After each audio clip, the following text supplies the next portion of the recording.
پیارے دوستو، اس بڑی سی دنیا کے کسی حصے میں ایک سرسبز اور شاداب جنگل تھا جس کے بیچوں بیچ ایک نہر بہتی تھی۔ یہیں ایک سفید کبوتری اپنی ایک بچے کے ساتھ بڑے چین و آرام سے رہتی تھی۔ ایک دن کبوتری اپنے دانے دنکے کی تلاش میں اپنے گھونسلے سے نکلی۔ تھوڑی دیر بعد جب وہ واپس آئی تو اس نے دیکھا کہ اس کا بچہ گھونسلے میں نہیں ہے۔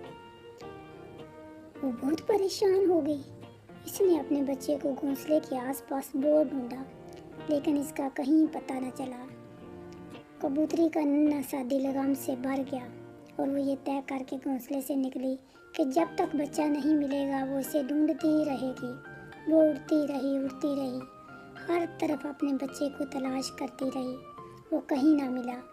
آخر تھک ہار کر وہ نہر کے کنارے آ بیٹھی اور رنج اور غم کے مارے رونے لگی۔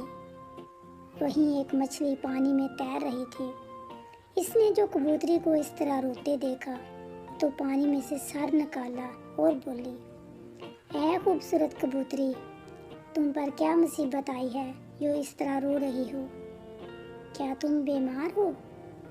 کبوتری نے جواب دیا، میں بیمار نہیں ہوں، میں اس لیے رو رہی ہوں کہ آج جب میں اپنے گھونسلے میں واپس آئی تو میں نے دیکھا کہ میرا چھوٹا سا بچہ وہاں نہیں ہے۔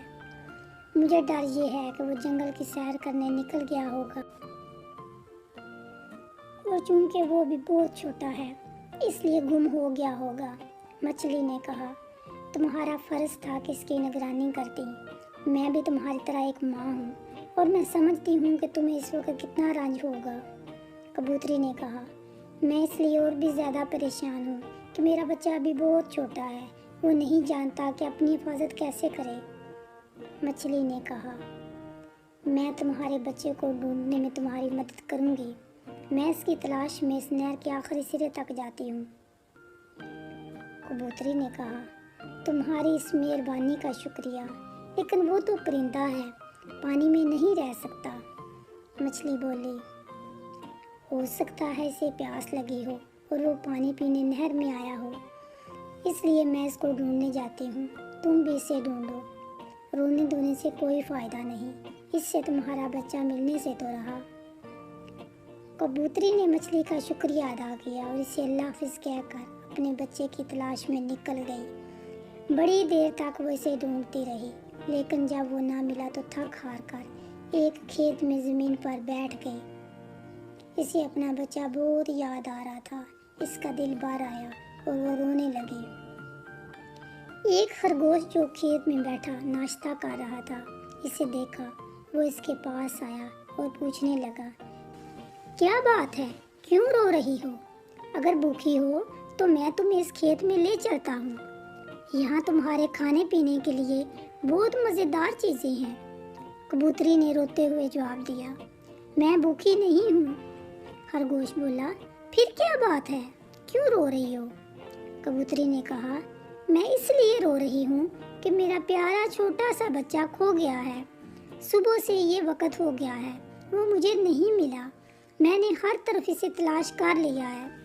خرگوش اگرچہ کھانے میں مصروف تھا لیکن اس نے کبوتری کو تسلی دی اور کہنے لگا، رنجیدہ مت ہو، میں تمہارے بچے کو تلاش کرنے میں تمہاری مدد کروں گا۔ جتنی تیزی سے میں دوڑ سکتا ہوں دوڑوں گا اور سارے جنگل میں سے تلاش کروں گا۔ کبوتری نے اس کا شکریہ ادا کیا اور اڑ گئی۔ خرگوش بھی کبوتری کے بچے کو جنگل میں تلاش کرنے کے لیے روانہ ہو گیا۔ اپنے بچے کی تلاش میں اڑتے اڑتے کبوتری کی نگاہ ایک گدھے پر پڑی جو ایک سبزہ زار میں کھڑا گھاس چر رہا تھا۔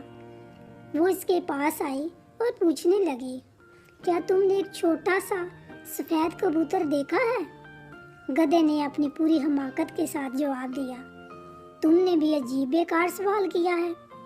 کیا تم نے آج تک کوئی گدھا ایسا دیکھا ہے جو سر اٹھا کر آسمان کی طرف دیکھتا ہو؟ ہم گدھے ہمیشہ یا تو گھاس کھاتے رہتے ہیں، وزن اٹھائے چلتے رہتے ہیں، دونوں ہاتھوں میں ہمارا سر نیچے جھکا رہتا ہے۔ اسی دوران ایک بلی وہاں آ گئی اور یوں ہی پوچھنے لگی، کیا بات ہے؟